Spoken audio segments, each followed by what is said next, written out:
Welcome to the Psychedelic Mindscape, a podcast that delves into two fascinating topics, psychedelics and leadership. I'm your host, Victoria Lauren, and today I'm speaking with Nicholas Levich. Nick is the co-founder of Psychedelic Passage, the nation's first psychedelic concierge service. His platform connects clients with a pre-vetted network of trusted local facilitators across the country. They serve as an independent body that moderates the network of facilitators who all have their own private practice, which means they can advocate for clients without a conflict of interest.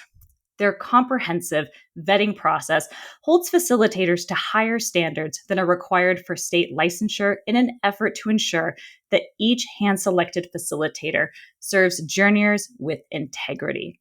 Welcome, Nick. Thank you for joining me today. Yeah, thank you, Victoria. Thanks for having me on. It's much appreciated. Awesome. Well, I would love to just kick things off by kind of sharing a bit more about Psychedelic Passage and, what it is that you guys are doing. I know I obviously touched on that in the bio, but, kind of what was the inspiration, and tell me the story of that company. Well, it's safe to say, like most startups, that what we're doing now is not what we started doing. It's evolved over the past 4 years. And ultimately, when we first started, the original impetus was um, just to help people find guides, providers, facilitators, because this was around the time that Michael Pollan's book came out, How to Change Your Mind. He stressed the importance of having professional support in the form of a guide, but then gave no steps on how to actually find one. And for the longest time, most of these guides operated essentially in the underground market or in the sort of gray area, so to speak. And so, unless you were plugged into the right community or circle, it was very challenging for sort of the average human to find a psychedelic guide. And so, we essentially met with our legal team and tried to figure out how we could be above ground as far as helping people facilitate this form of connection and find service providers. And then as we started that process, we realized a couple of different things. One is that there was a whole bunch of self-proclaimed facilitators that had no idea what they're doing, and then there was a whole bunch of clients on the other side of the transaction that had no idea what they were doing. And so it created this dynamic where it was ripe for predatory sales practices, weird power dynamics, people getting influenced and abused. It just became a really messy dynamic. And so these patterns became apparent pretty early on. And we essentially pivoted our model to really encompass what I consider to be three major prongs. One is journey or advocacy. So being able to actually advocate for people that are seeking treatment or services without a conflict of interest. Proper facilitator vetting, which essentially means holding facilitators to standards that we think are actually important. And then the third is recourse for bad actors, i.e., a closed feedback loop that allows me to sleep at night knowing that if I'm referring out to these practitioners, that they're actively in good standing, not just like a passive process where they pass the initial screening and then are forever good to go. It's like, no, you have to constantly earn your spot in the referral network, because the way that facilitation works, you could do 9 out of 10 sessions beautifully, and then the 10th one you're making out with a client or something, and that's like not appropriate. And so there has to be this sort of like checks and balance. And one of the sort of interesting pieces of feedback that we get from random people every once in a while is like, well, who are you to be moderating this? And I was like, well, we just chose to tackle this problem because we care. At this point, governments have no role in this. And so the typical moderating bodies that would moderate licensure for, you know, talk psychotherapy or whatever, they're not involved in this. And so there really is no checks and balances, especially in the underground market when it comes to facilitation. And so we saw this problem and essentially said, well, yeah, we're the private, we're private business, private market, but maybe we can at least help facilitate a safer marketplace for those who are seeking services. Mm, wow. Yeah. I mean, what an important thing to be doing, but also a lot of responsibility to be taking on. And there's so many questions that I want to ask you going from there. So I'll start with just, when you were talking about licensure, for example, and with therapists or yeah, anyone that has like a counseling license of some kind, right? There are those checks and balances in terms of you're in a program for multiple years, you're doing internship with oversight, you're doing supervised hours after that, and then you still have these regulating bodies that are holding you accountable. And there's also the support group side of it as well, where you get to talk to other counselors about difficult cases, or maybe you're not sure about, well, how much am I really projecting, or does it make sense for me to work with this person? And so it sounds like you're not trying to necessarily tackle all of that with your startup, but you're saying, hey, there's really nothing in place, it's kind of the wild west, so let's start where we can.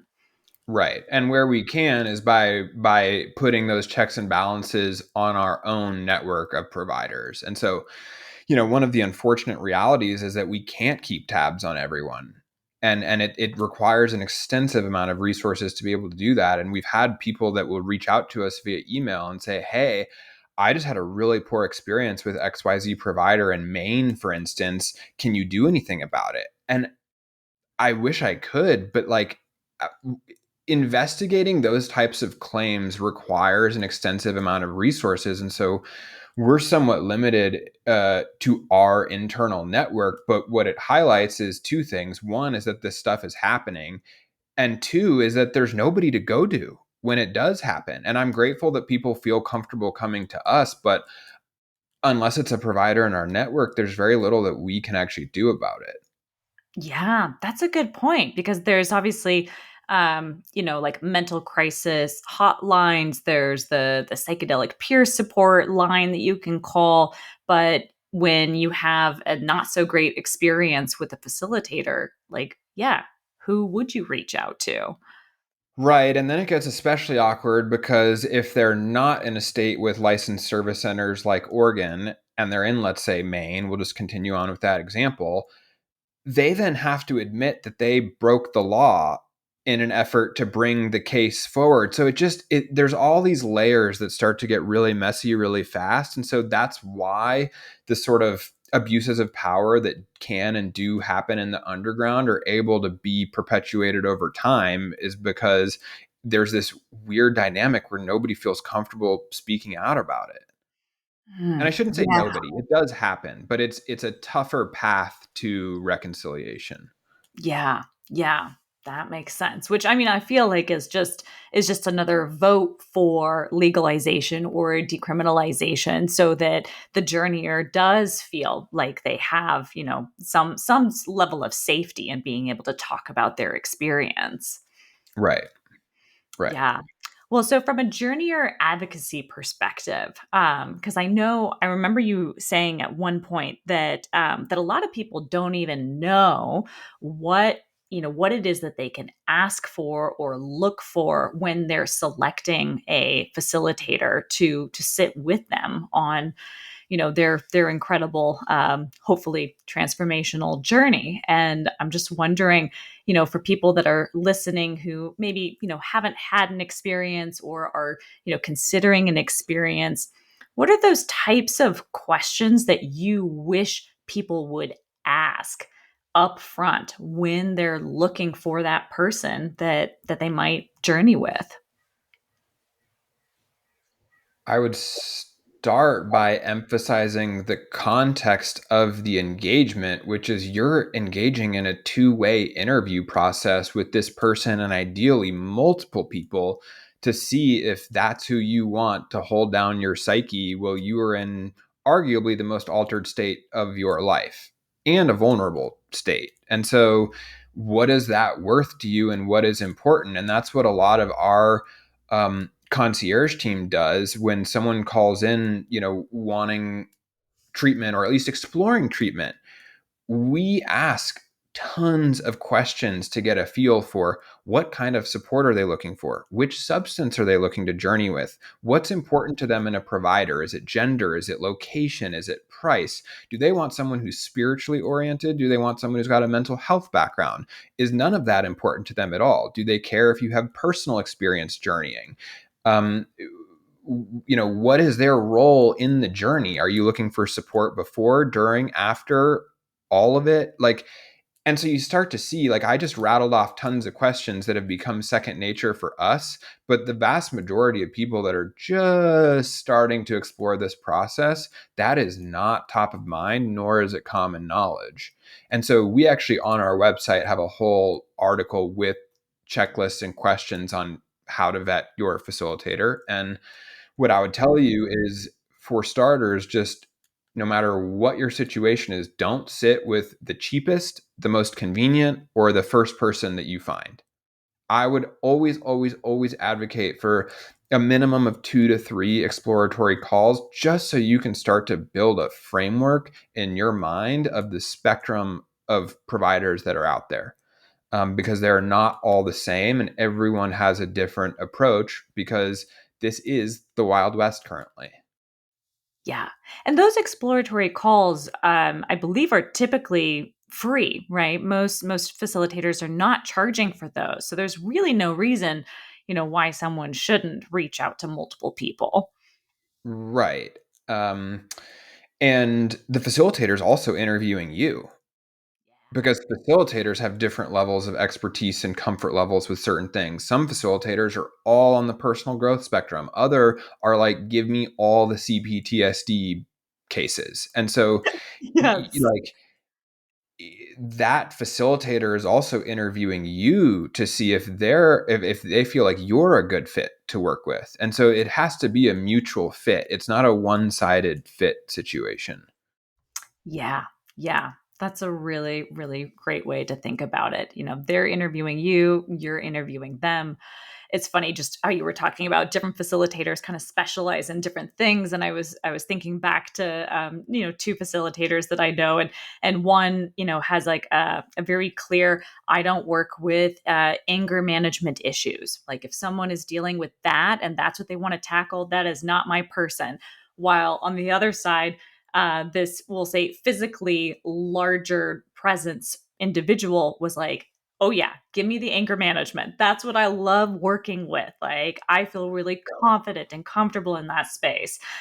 So And yeah. that to me is the beauty of our network, is that it creates an environment where if a facilitator and a journeyer have an intro call, and the facilitator is like, I can't help you, one of the dynamics that typically arises for facilitators is they feel bad not giving this person a next step or an alternative or something. And if you're just a solo facilitator, you really only have your own personal network to refer out to, if anybody.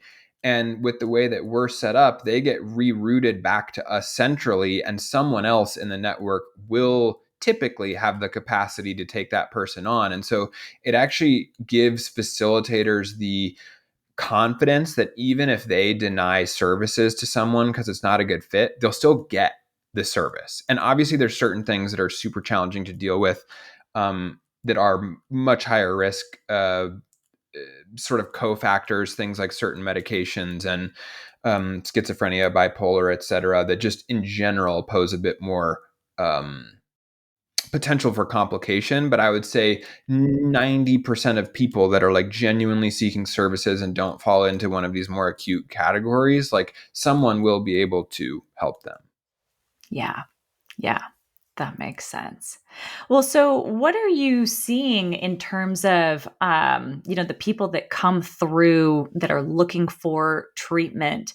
Are you able to talk about kind of, in general categories, like what are things that you see people struggling with, or like what is their kind of desired outcome from even approaching this type of experience? Obviously, it's a very human thing. And so it's very diverse and individualized. But I would say if I could choose the one motivating factor for most people is that they feel stuck in some way, shape, or form and are looking to shake the feeling of stuckness. If we drill down into that, I would say 70% of folks, plus or minus, are actually dealing with some sort of mental or emotional condition, whether or not it's been diagnosed, that they're like genuinely looking to address. And the other, call it 30%, are more personal growth, spiritual development, life inflection point, fulfillment sort of seekers. Mm-hmm. Um, and that's just sort of what we've seen in our own practice. And I think there's a lot of people that come to this work as journeyers or as clients because they feel like they've tried everything else and just like haven't made progress. And so there's often this sort of undertone of almost like desperation or sort of like nothing else has worked, so I'm willing to try something that is a bit more out of the box, a bit more unconventional, a bit more alternative. Yeah. Yeah. That makes sense.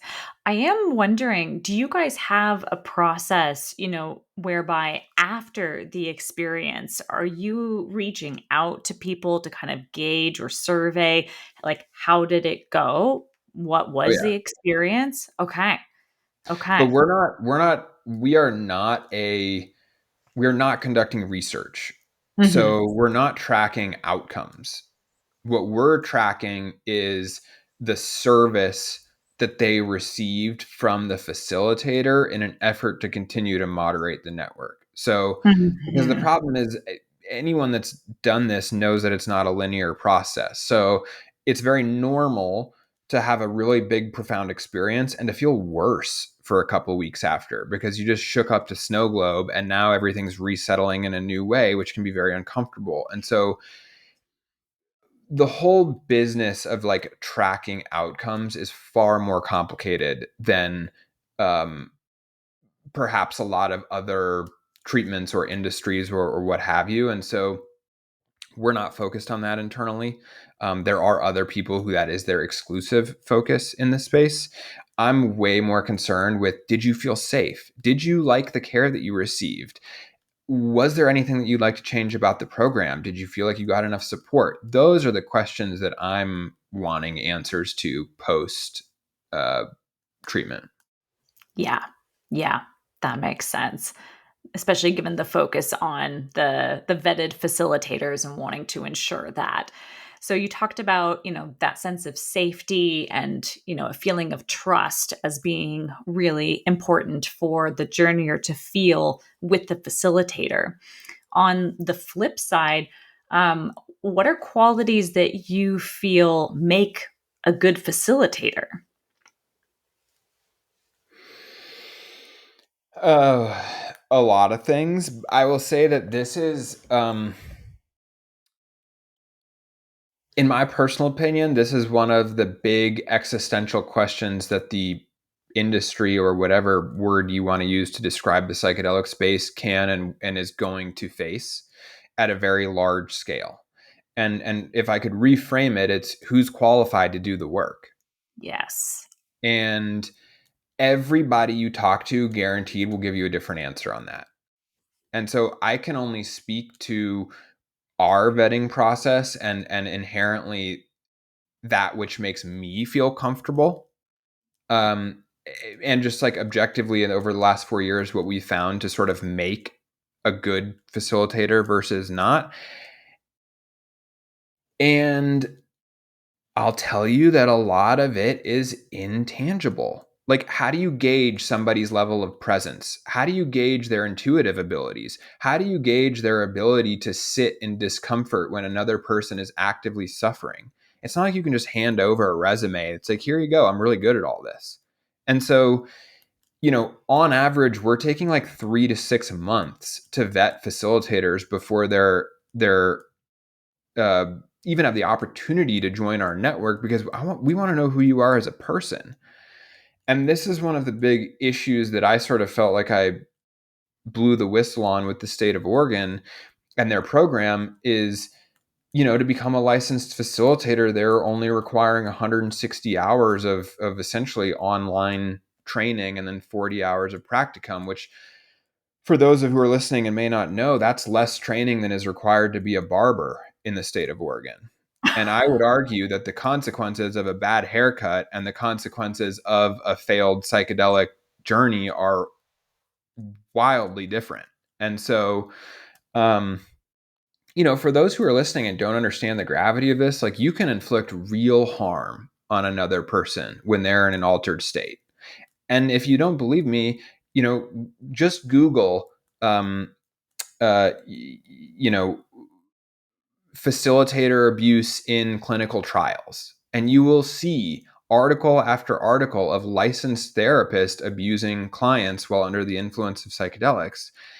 And so it does happen. And I think that's another thing that's been tough for us to convey is that that's not common knowledge. And so for those who are seeking treatment, it's not even on their radar that it has the potential to go south like that. Yeah. Yeah. And that can re-traumatize someone, that can introduce new trauma. It can be, yeah, it's a very delicate and vulnerable space to enter into. So Right. again, back So, to that importance. I realize I didn't answer your question totally directly. And for those who are curious, you're welcome to go to our website, psychedelicpassage.com, and we post transparently all the vetting requirements. But everything from background checks to personal experience journeying themselves to some form of actual education that teaches you how to engage with these substances in an actual framework. Like you have to have some sort of compass or framework to use when navigating altered states and working with clients who are navigating altered states.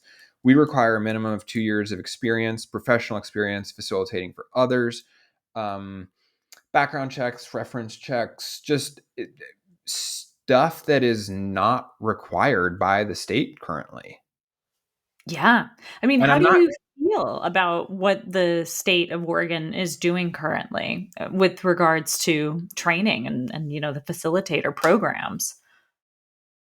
I'm conflicted because I know that they're doing the best they can. And I know why they wrote the rules that they did because they wanted to provide space for legacy and community practitioners who maybe don't have advanced degrees or are practicing on the more indigenous side of the spectrum.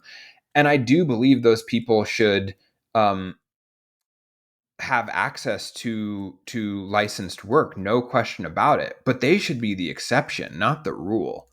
And so it's almost like they sort of wrote the rules to accommodate those people as opposed to really stopping and thinking about what would we require to take someone with no psychedelic experience ever and then put them in a room one on one with someone else who is essentially seeking professional support. And I think this is one of the really big challenges that the Oregon Service Center program faces is they're not calling it therapy, but if I guarantee you, if you polled 9 out of 10 people who are using those services, what they're seeking, they're going to tell you they're seeking psychedelic therapy. And so they're essentially going in for some sort of mental emotional health condition and then being offered peer support. And I'll tell you, I am a huge advocate of peer support.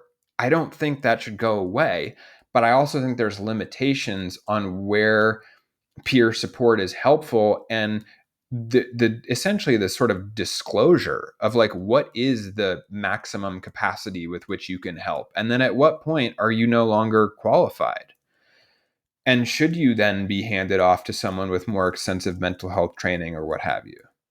Mhm. Mhm. Yeah. I remember when the FDA had released their draft guidance around, psychedelic assisted therapy. And they were talking about, level of education and, who should be in the room, who is the one that is doing the preparation versus sitting with the person for the journey versus the integration afterwards. And one of the things that I thought was really strange that I ended up providing feedback on was that it had talked about the individual that sits with the person for the journey is different from the person that does the integration work. And I don't know what your take on that is, because I feel like there's likely a lot of importance in that kind of continuity of care, or at least some type of handoff or transition for afterwards for integration. Yeah, it's an interesting question. I will tell you that the vast majority of clients that we've seen come through our services, they want to do prep, journey, and integration with their provider, with their person. Like that becomes your rock, your person, your support.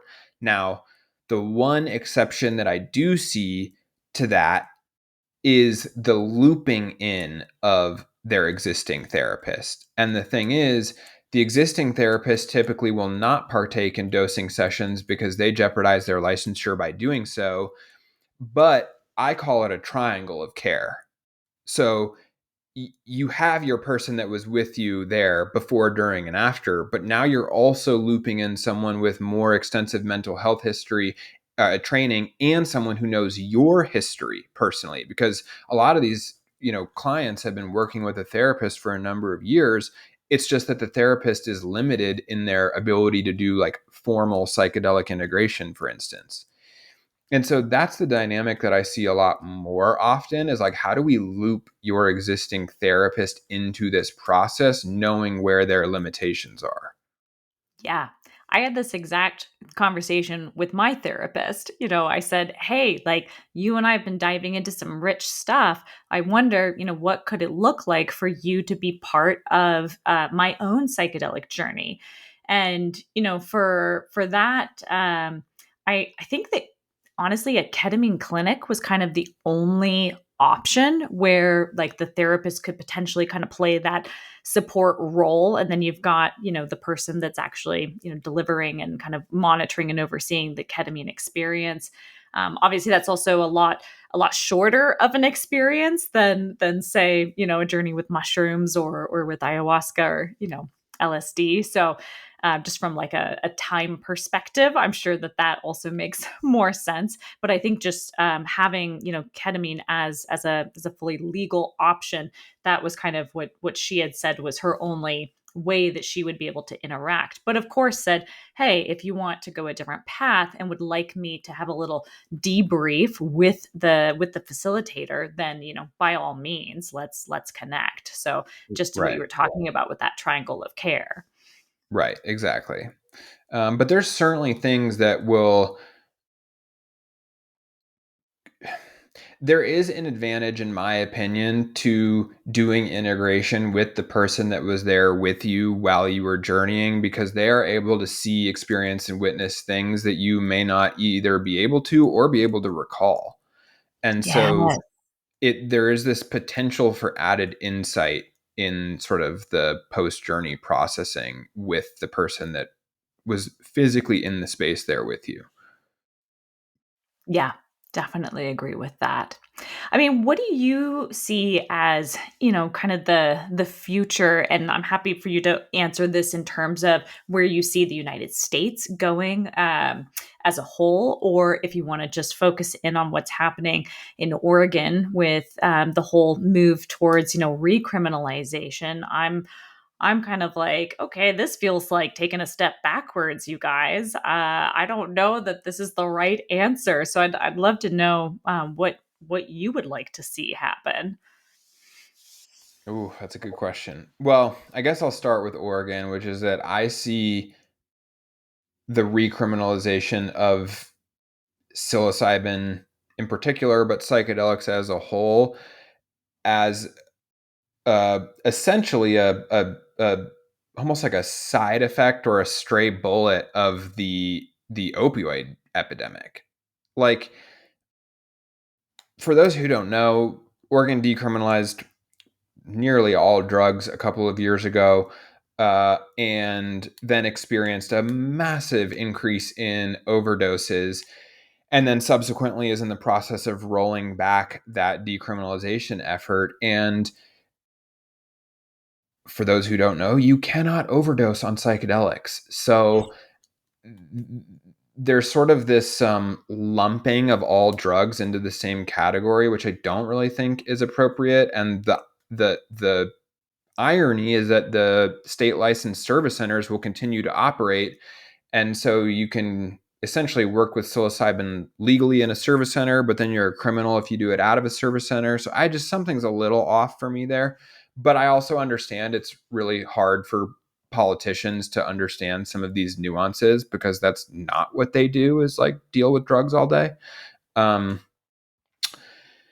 in terms of overall trends and just kind of like what we're seeing, I think the best way that I would sum this up is that we are seeing and will continue to see a number of different tracks or paths that you can use if you are wanting to engage with these substances. So you can go to an international retreat, you can go to a clinical trial, you will soon be able to get FDA approved MDMA therapy. Psilocybin is, following suit. Colorado is going to have a state sanctioned psilocybin and ultimately natural medicine um, service center set up. And so there's just going to be a variety of paths for which those who are seeking healing can engage with those substances. And it's not about right or wrong. It's more about just giving people choice and helping people understand the pros and cons of all those choices, which then goes back to this whole journey or advocacy thing. Because to a total novice looking to enter this space, they're like, how do I know? Should I fly to Jamaica? Should I try to get in a clinical trial? Should I just go to Oregon? Should I go to Colorado? Can I stay in Maine? Like, what do I do? And so you can start to see how ultimately confusing it is to navigate the psychedelic landscape. And if you don't have an advocate, a partner, someone who's like in your court, you're just kind of on your own trying to figure it out, which I think can be a very challenging place to be, especially if you're already struggling with mental or emotional health. Yeah, exactly. Well, and I'm just thinking about the film and panel discussion event that you were a part of at the beginning of March, also by the same name, the Psychedelic Mindscape. And even in the documentary that we watched, that was Dosed to the Trip of a Lifetime, about a woman that had been, going through various cancer treatments and was struggling with a lot of that end of life anxiety, depression. And just for her to get the exemption from Health Canada to be able to sit with psilocybin mushrooms, I mean, she was saying in the documentary, it's so difficult to be, working with all the doctors, and you're feeling like shit. You've got cancer, and you're going to try and do all of this paperwork on top of it and try to figure out, how do I get connected? Like, it is just so much to ask of someone. So I'm really keen to see where psychedelic application, specifically with end of life, like palliative care, like where that ends up going, and as well as for supporting the family members that are facing the grief of losing their loved one. Right. That's yeah. Yeah. I mean, the end of life and palliative care is, from my perspective, one of the most promising applications, and it's also the one that's unfortunately plagued with the most liability. And so it's a bit of a double-edged sword, and I applaud the folks who are willing to take that risk and work with people um, on the end of life, terminal illness, and palliative care side of things, because it's especially challenging. Yeah. Yeah.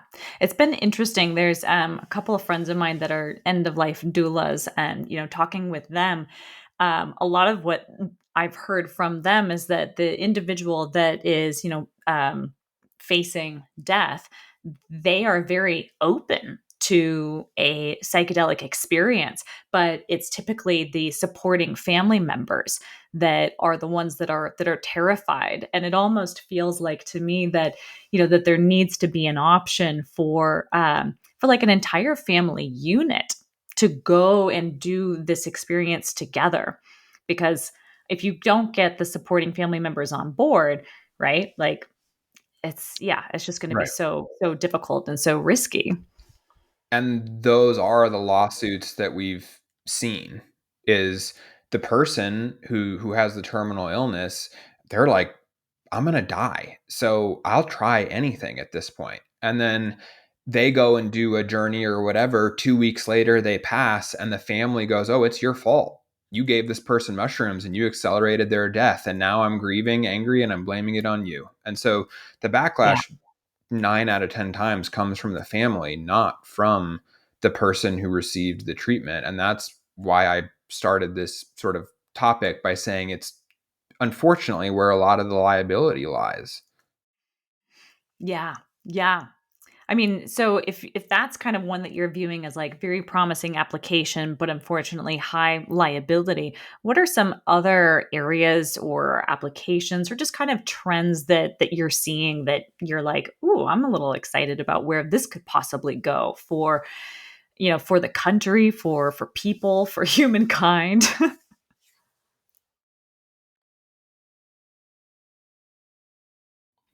I mean, it sounds simple, but just like the ability to better understand ourselves and the human condition. That's what it boils down to me. I mean, all of these things, whether it's anxiety, depression, OCD, addiction, they're all symptoms. For me personally, I don't view those as the cause. I view those as the symptoms. And the hope for me is that we can better understand ourselves and better understand the sensitivity and the delicate nature of the human condition. Like, we are complex emotional beings, just basically evolved animals trying to navigate this whole crazy thing we call life. So uh, just the ability for a little more grace, a little bit of shift in perspective, a little bit of inner peace, like, that's what's exciting to me, as opposed to this big grandiose idea. Yeah. Yeah. Some of those small, simple changes could have a hugely profound effect, not just for any given individual, but that can also ripple out to the people around them. So Right. Right. I can see that too. Um, I want to shift gears slightly here and just ask you about leadership in particular, since that is another topic of the podcast. And so I'm curious if you're willing to share anything for yourself, as co-founder of Psychedelic Passage.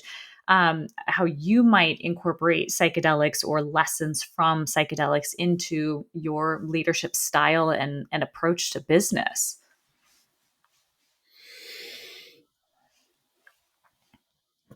It's a good question. And I think the reason that I have just a little bit of pause is because they're inextricably linked. Like, I wouldn't be a leader if I didn't have previous psychedelic experiences. And I think the better way to answer the question for me is that psychedelics have provided an opportunity or a mechanism by which to better understand myself, and so that I can actually lead others. And the best leaders and the leaders that I feel called to follow are the ones who have been stripped all the way down to the ground. Like, full, it's this whole paradox of power. Like, the people that I trust are the ones who have been stripped to nothing and then got themselves back up, and they know what it's like to be helpless. They know what it's like to surrender. They know what it's like to not be in control. Those are the people that I feel personally more inclined to follow, because there's humility, there's grace, there's the understanding of what it's like when you're not at the top. And so that's what I've attempted to incorporate into my leadership style. And I'll also say that, just in general, being a progressive or a heart-centered business or whatever kind of term you want to use is very difficult, because at the end of the day, we still live in a capitalist society. And unless you're a nonprofit, if you're not making a profit, you are not going to be in business for very long. And so there's this funny paradox of, psychedelics. I don't know if anyone's ever had this experience where like you're maybe journeying and it's like, what is this phone? Why do I need this? Or what is money? Why do we need this? And you just kind of like, if like, metaphorically throw it out the window. And then you sober up, come back into your body, and you're like, oh no, we actually need all these things. And it's this funny, just another paradox where it becomes very easy to think that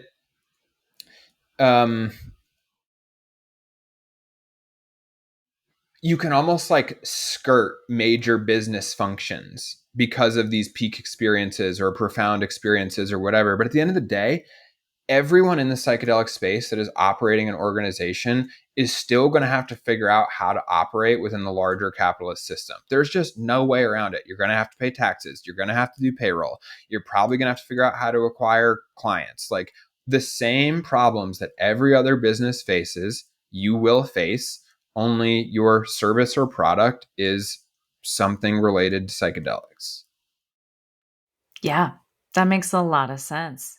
I mean, yeah, it's the nature of our society. It's the way that we trade and exchange services. And if you are going to be a business, then you need those things in order to be in operation and to stick around. Because if you can't compete in that space or exist in that space, right, then you won't be here in the future.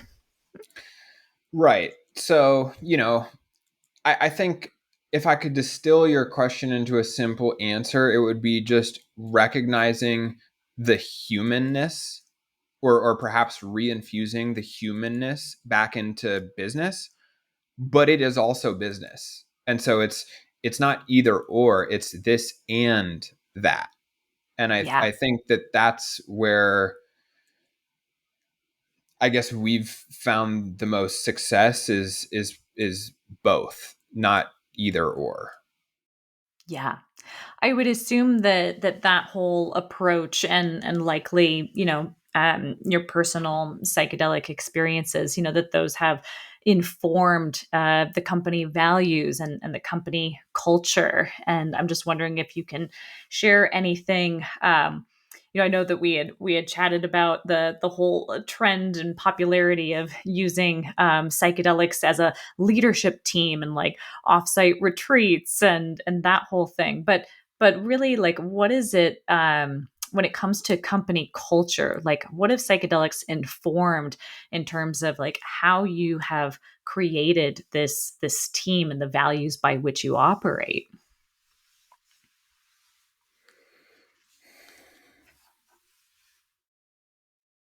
I think probably just that there's space for people to be humans. Like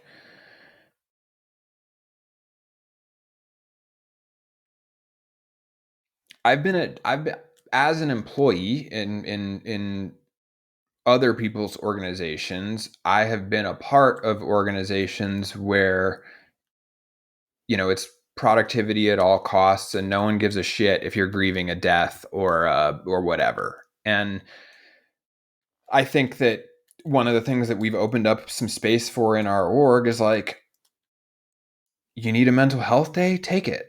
Like, you're not going to be a productive employee when you're forcing yourself to work and actively grieving a death, for instance. And also, you got to get your shit done at some point. Maybe not that day, but like, and this is the whole this and that. It's like a sense of accountability and responsibility can't just go out the window because we're humans experiencing life. It's how do you navigate this very fine, delicate line of honoring both?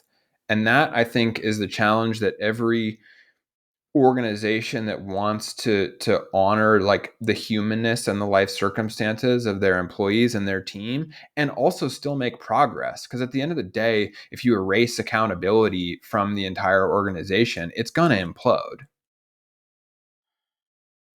Yes. Yes, that makes so much sense. And I really appreciate you sharing that kind of balance between allowing for the humanness. If someone is grieving and needs a mental health day, great, go ahead and take that.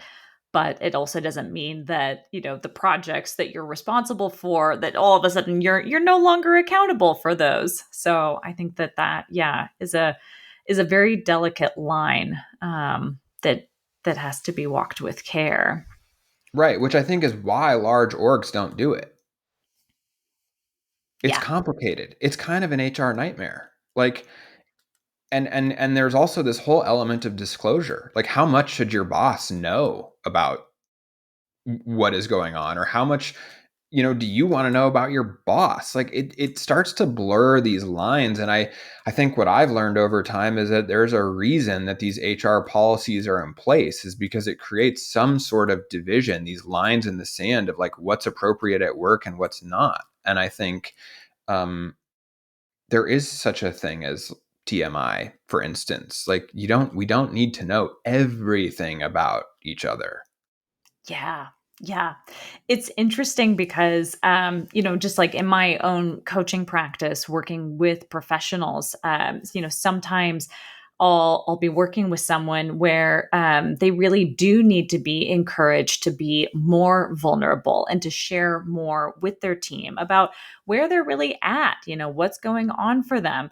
But it is that delicate line, because then you can cross that and then it turns into over disclosing and kind of this like emotional vomiting on other people, which is like also not okay. So it's like trying to find that balance of, yes, I am human and I'm also here to work towards our common purpose and our common goal.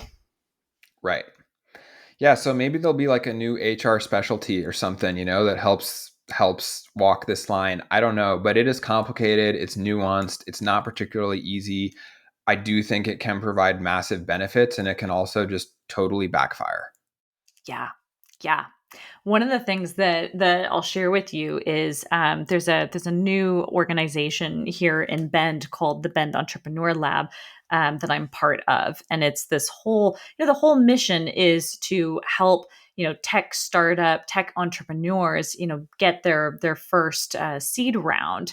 And the whole idea, obviously, these types of things exist all over the place, especially concentrated in the Bay Area.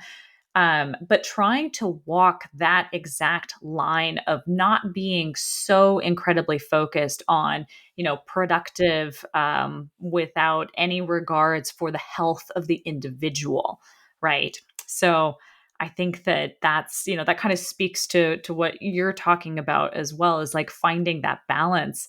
So I just want to know, from you, I guess I'll make this the last question and then wrap from here.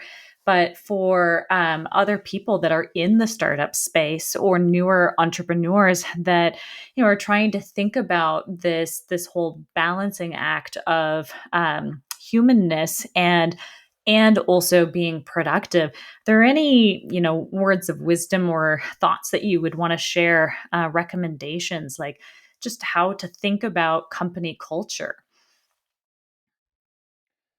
What comes to mind for me is you got to do what's right for you. Every leader is going to have a different level of comfort with that level of disclosure and vulnerability, and what you're willing to do at an offsite or not. And I think um, you really just got to be honest with yourself around what kind of a company you want to run, what kind of a leader you want to be, what is important to you in all this. Because I don't think it's this black or white or right or wrong, or it's just not that simple, I think. And I wish I could give a better answer there, but my comfort level and your comfort level as potential leaders might be wildly different. And so, and the functions of our org could be wildly different. And so I think the whole thing has to be looked at in a holistic fashion, not just like this one size fits all, here's what you should do. Yeah. Yeah. Because I think that there's a difference between being uncomfortable flexing the vulnerability muscle and just straight up doing something you don't want to do. Yeah. Yeah. And there's a certain level of self awareness that goes along with that so that you can check in, right? And know, okay, Yeah, yeah, right? yeah. I think self-awareness is probably the prerequisite if you're going to be a leader. Yeah. Yeah. You would hope so. I feel like I've met some leaders in my past that just seem to fail upwards, uh but yes, I would agree and hope that there is that certain level of self-awareness just going into it. Yeah. Yep. Yep. Awesome. Well, Nick, where can people find you? Tell me about resources that you guys have available as Psychedelic Passage. Anything that you want folks to know about. Yeah, so you can find us at psychedelicpassage.com. We have all kinds of free resources on there, everything from podcasts to tapering guides, sourcing guides, how to vet your facilitator guides, all sorts of blog articles, SSRI interaction guides. We've got all sorts of resources on there, most of which are free. So, highly encourage you to check those out. We also have preparation and integration masterclasses, basically all the ancillary education that one would need to um, really make informed decisions about their care. So that's where I would suggest going. And if you're interested in connecting with me directly, I'm on LinkedIn, and that's probably the best place for me personally. Okay. That sounds great. Well, thank you so much for taking the time and just sharing your experience and your perspective. I really appreciate it. Yeah, my pleasure. Thanks for having me.